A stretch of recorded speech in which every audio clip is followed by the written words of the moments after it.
வணக்கம், நான் உங்க முத்துக்குமாரி. இந்த வீடியோவில் நாம 12 ராசிகளுக்கான மார்ச் மாத ஆங்கில மாத ராசி பலன்கள் பார்த்துட்ருக்கோம். 12 ராசிகளில் இப்போ நாம் பார்க்க போகிற ராசி துலாம். ஸோ அதுக்கு முன்னாடி நம்ம சேனலை நீங்கள் சப்ஸ்கிரைப் பண்ணலைன்னா மறக்காமல் சப்ஸ்கிரைப் பண்ணிக்கோங்க. பெல் ஐக்கனை ப்ரெஸ் பண்ணிக்கோங்க. ஆல்னு ஒரு ஆப்ஷன் இருக்கும், அதை கொடுத்துக்கோங்க. ஸோ தட் நம்ம சேனலில் போடக்கூடிய எல்லா வீடியோஸும் உங்களுக்கு ப்ராப்பராக நோட்டிஃபை ஆகும். ஓகே, துலாம் ராசியோட ராசிநாதன் சுக்ரன் நல்லா இருக்கிறாரு. மந்தோட பிகினிங்கில் செவ்வாயோடு சேர்ந்து தனக்கு ரொம்ப பிடிச்ச சனியோட வீட்டில் இருக்கிறாரு. அதுக்கப்புறம் சனியோட வீட்டுக்கு டிரான்ஸ்ஃபார்ம் ஆக போகிற சுக்ரனும் அந்த சனியை பாசிட்டிவாக மாற்ற போகிறாரு. அவரை மெலிஃபெக்ட்னு சொல்ல முடியாது. 5ஆம் இடத்துல இருக்கிற சனி வந்து ஒரு பஞ்சமஸ்தானத்தில் இருக்கக்கூடிய சனி, அதுவும் அங்கேயே ஆட்சியாக இருக்கும்போது உங்களுக்கு நிறைய நல்ல விஷயங்கள் நடந்துகிட்ருக்கு. பூர்வ ஜென்மத்தில் பண்ணக்கூடிய நல்ல ஒரு குட் கர்மாக்கான ஆன்சர்ஸை நீங்கள் இப்போ அனுபவிச்சிட்ருக்கீங்கிறது தான் உண்மை. அந்த சனியவே இன்னும் பாசிட்டிவாக இந்த சுக்ரன் மாற்றும்போது ஸோ நல்ல லக்கு ட்ரிகர் ஆக போகுது, எக்ஸலண்ட்டாக இருக்க போகுது, ரொம்ப பாசிட்டிவாக இருக்க போகிறீங்க. நானாக இந்த லைஃபான்னு பார்த்துருவோன்னு எல்லா சேலஞ்சஸையுமே ரொம்ப பாசிட்டிவாக ஃபேஸ் பண்ணக்கூடிய ஒரு நல்ல மாதம் தான்.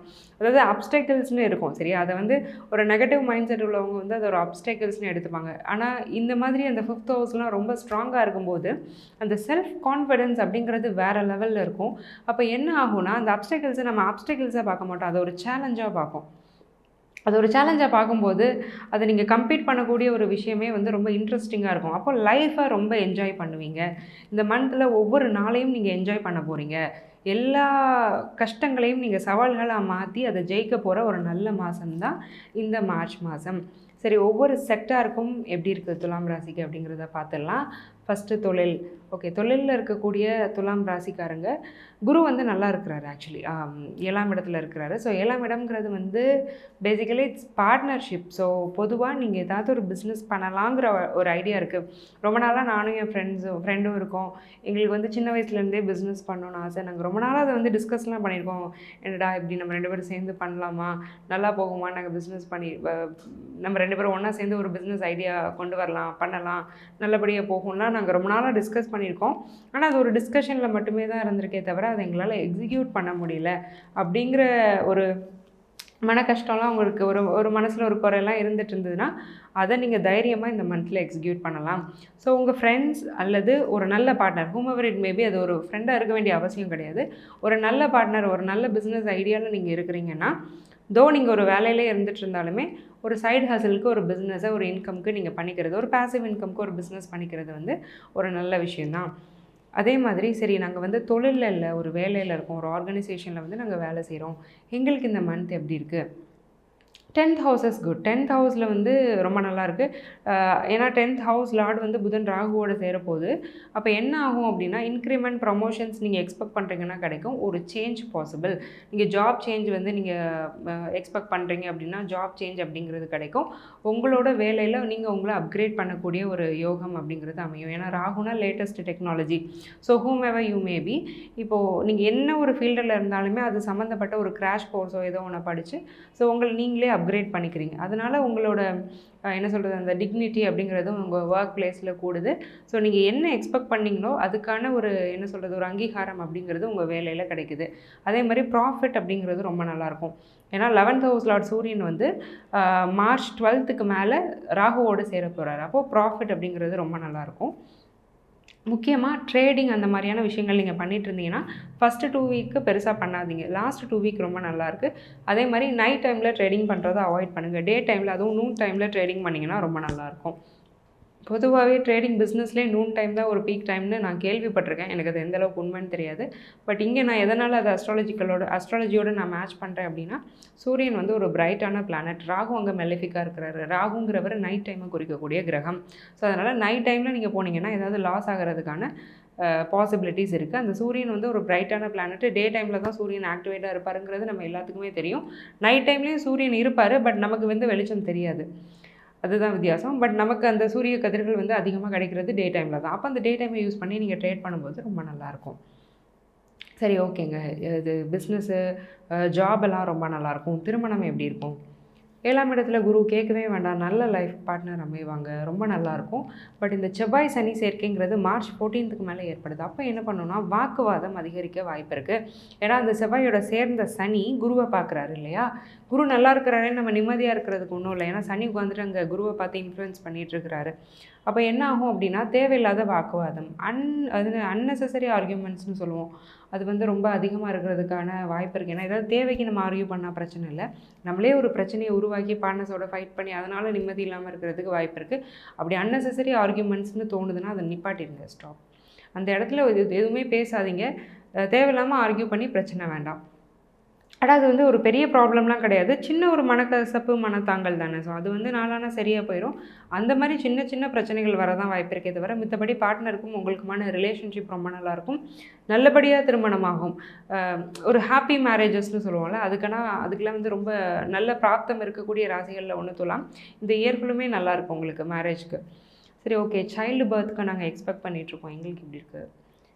நல்லாயிருக்கு. 5th ஹவுஸ் லார்டு வந்து சனி தான் அப்படின்னாலும் செவ்வாய் சேரும்போது வந்து பெரிய பிரச்சனைகள் வராது. ஏன்னா அந்த சூரியன் இருக்கிற வரைக்கும் சில டிஸ்ட்ரெஸ் இருக்குது. அந்த சூரியன் வந்து அங்கேருந்து மைக்ரேட் ஆகிட்டாலே last 2 weeks of the month வந்து ரொம்ப நல்லாயிருக்கு ஃபார் சைல்டு பர்த். அதே மாதிரி ட்ரீட்மெண்ட்டில் இருக்கிறீங்கன்னா கன்சிஸ்டண்ட்டாக ட்ரீட்மெண்ட் கொடுங்க.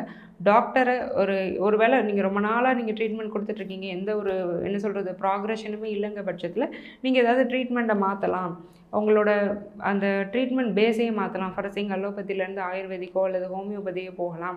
அந்த மாதிரிலாம் ஒரு டெசிஷன்ஸ் உங்களுக்கு ஒரு மைண்டில் ஒரு தாட் இருக்குன்னா அதை எக்ஸிக்யூட் பண்ணுங்கள். அந்த மாதிரி நீங்கள் சேஞ்ச் ஆகும்போது அந்த ட்ரீட்மெண்ட் உங்களுக்கு நல்ல பலன் கொடுக்கறதுக்கான வாய்ப்பு இந்த மாதத்தில் நிரம்பி இருக்குது.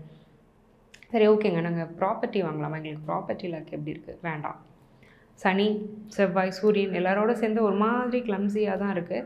ஸோ அதனால் இந்த மாதம் வந்து வேண்டாம். ஏன்னா 4ஆம் அதிபதி சனி, 5ல் இருந்தாலும் 4ஆம் அதிபதி சனி தான். செவ்வாய் சுக்கிரன் இருக்கிறது நல்ல விஷயம், அதை நான் இல்லைன்னு சொல்ல மாட்டேன். சின்னதாக நீங்களே சேர்த்து வச்சுக்கோங்க, பெருசாக செலவு பண்ணாதீங்க. சேர்த்து வைக்கிறது நல்ல பழக்கம் தான், ஆனால் அதை வந்து இன்வெஸ்ட் பண்ணணும்னு இப்போ முயற்சி பண்ண வேண்டாம். ஃபோர்த்கமிங் மந்த்ஸில் பிளானரி பொசிஷன்ஸ் மாறும்போது நமக்கு நல்ல டைம் வரும், அதை நான் கரெக்டாக உங்களுக்கு சொல்கிறேன். அப்போ நீங்கள் இன்வெஸ்ட் பண்ணிட்டால் போதும். இப்போதைக்கு வேண்டாம். அதையும் மீறி கண்டிப்பாக நான் இன்வெஸ்ட் பண்ணியே தான் ஆகணும். எனக்கு இந்த மாதிரி ஒரு நல்ல ஆப்பர்ச்சுனிட்டி கிடச்சிருக்கு, ஒரு நல்ல ப்ராப்பர்ட்டி எனக்கு கிடைக்குது, என் கையிலையும் பணம் இருக்குது, இல்லை ஏதோ லோனோ வாங்கி ஏதோ மேனேஜ் பண்ணி என்னால் அதை வாங்கிட முடியும், நான் வாங்கலாமா அப்படின்னா கண்டிப்பாக ஒரு கன்சல்டேஷன் எடுத்துக்கோங்க. ஏன்னா கோச்சாரம் சரியில்லை, அப்போ உங்கள் தசாபுத்தியும் சரி இருக்காங்கிறத பார்த்துட்டு தான் நம்ம இன்வெஸ்ட் பண்ணணும். அப்போது அந்த மாதிரியான க்ரூஷியல் டைம்ஸில் வந்து நீங்கள் ஒரு கன்சல்டேஷன் எடுத்துக்கிறது உங்களுக்கு நல்லது. நாங்கள் ஃபாரினில் இருக்கோம், எங்களுக்கு எப்படி இருக்குது? 12ஆம் அதிபதி புதன் போய் ராகுவோட சேர்றாரு. அப்ராடுக்கு போகிறதுக்காக என்ட்ரன்ஸ் எக்ஸாம் எழுதிட்டு ரிசல்ட்ஸ்க்காக வெயிட் பண்ணுறீங்கன்னா நல்லபடியாக ரிசல்ட்ஸ் வரும். அதே மாதிரி அந்த என்ட்ரன்ஸ் எக்ஸாம் மேபி இனிமேல் ஃப்யூச்சரில் இருக்குது, அதுக்கு நான் படிச்சுட்ருக்கேன்னா நல்லா கான்சன்ட்ரேட் பண்ணி ப்ரொடக்டிவாக உங்களால் படிக்க முடியும். அதே மாதிரி அங்கே உள்ள ஏதாவது ஒரு ஜாபில் இன்டர்வியூஸ் அந்த மாதிரிலாம் அட்டென்ட் பண்ணிவிட்டு வெயிட் பண்ணிகிட்டு இருக்கிறீங்க அப்படின்னா இன்டர்வியூவில் சக்ஸஸ் ஆகிறதுக்கான வாய்ப்பு இருக்குது. பொதுவாகவே ஃபாரினில் இருக்கக்கூடிய துலாம் ராசிக்காரங்களுக்கு இந்த மந்த்து நல்ல மந்த்து தான், ஒன்றுமே ப்ராப்ளம் கிடையாது. சரி, ஓகேங்க. எல்லாம் சொல்கிறீங்க. எங்கள் ஹெல்த் எப்படி இருக்க போகுது? குரு வந்து 7ல் இருக்கிறார் இல்லையா, அதே மாதிரி 6ஆம் இடத்துல புதன் ராகு சேர்க்கை அப்படிங்கிறது இருக்குது.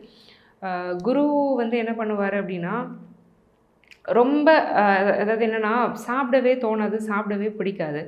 ஃபுட்டு வந்து நிறைய எடுத்துகிட்டு இருக்கிறதும் பிரச்சனை, சாப்பிடாமல் இருக்கிறதுமே பிரச்சனை. கொஞ்சம் இந்த நியூட்ரிஷன் டிஃபிஷியன்சி எல்லாம் வர்றதுக்கான வாய்ப்பு இருக்குது. அதாவது இது ஒரு நோயின்னு சொல்ல முடியாது, ரொம்ப டயர்டாகவே இருக்குது, எப்போ பார்த்தாலும் தூக்கமாகவே வருது, சாப்பிட்டாலும் எனக்கு பசிக்குதுன்னு சொல்லுவாங்க. அது என்னென்னா நியூட்ரிஷன் ப்ராப்பராக பாடி கிடைக்காது. ஏதோ ஒரு காப்ஸாகவே நம்ம எடுத்துகிட்டு இருந்தோம்னா நம்ம ரொம்ப ஸ்ட்ரென்த்தாலாம் இருக்க மாட்டோம். ஸோ அப்போது அந்த பேலன்ஸ்டு டயட் அப்படிங்கிறதுல கொஞ்சம் கான்சன்ட்ரேட் பண்ணுங்கள் இந்த மந்த்து. ஸோ மித்தபடி நல்லாயிருக்கு துலாமுக்கு. ஓவராலாக துலாமுக்கு இது வந்து ரொம்ப ரொம்ப பாசிட்டிவான ஒரு நல்ல மந்த்து தான். சில விஷயங்கள் நம்ம பண்ண வேண்டாம்னு சொல்லியிருக்கோம், அதை மட்டும் நீங்கள் கரெக்ட் பண்ணிக்கோங்க. இவ்வளோ நேரம் நம்ம பார்த்தது ஒரு ஜென்ரல் ப்ரெடிக்ஷன், அதாவது ஒரு பொது பலன் தான். உங்களோட ஜாதகம் தான் நீங்கள் யாருங்கிறத சொல்லும், அது ஒரு கைரேகை மாதிரி யூனிக்கான ஒரு விஷயம். ஸோ உங்களோட ஜாதக பலன் வந்து நீங்கள் தெரிஞ்சுக்கணும் அப்படின்னா கீழே கொடுத்துருக்க என்னுடைய நம்பருக்கு கால் பண்ணி என்னுடைய அப்பாயின்மெண்ட் நீங்கள் புக் பண்ணிக்கலாம். உங்களுக்கு டீட்டெயில்டான அக்யூரேட் ப்ரெடிக்ஷன் நான் கொடுப்பேன். அதே மாதிரி very simple life style remedies தான், நோ காஸ்ட் ரெமெடிஸ். நீங்கள் அதுக்காக பெருசாக ஸ்பெண்ட் பண்ண வேண்டாம். இதெல்லாம் செய்யும்போது நிறைய பேர் லைஃப்பில் நல்ல பாசிட்டிவான சேஞ்சஸ் வந்திருக்குன்னு எனக்கு கொடுத்த பாசிட்டிவ் ரிவ்யூஸோட அடிப்படையில் நான் இதை கண்டினியூ பண்ணிகிட்ருக்கேன். ஸோ அதே பெனிஃபிட்டை நீங்களும் அடையணும்னு நான் மனசார வேண்டிக்கிறேன். ஆல் த வெரி பெஸ்ட் துலாம். நன்றி, வணக்கம்.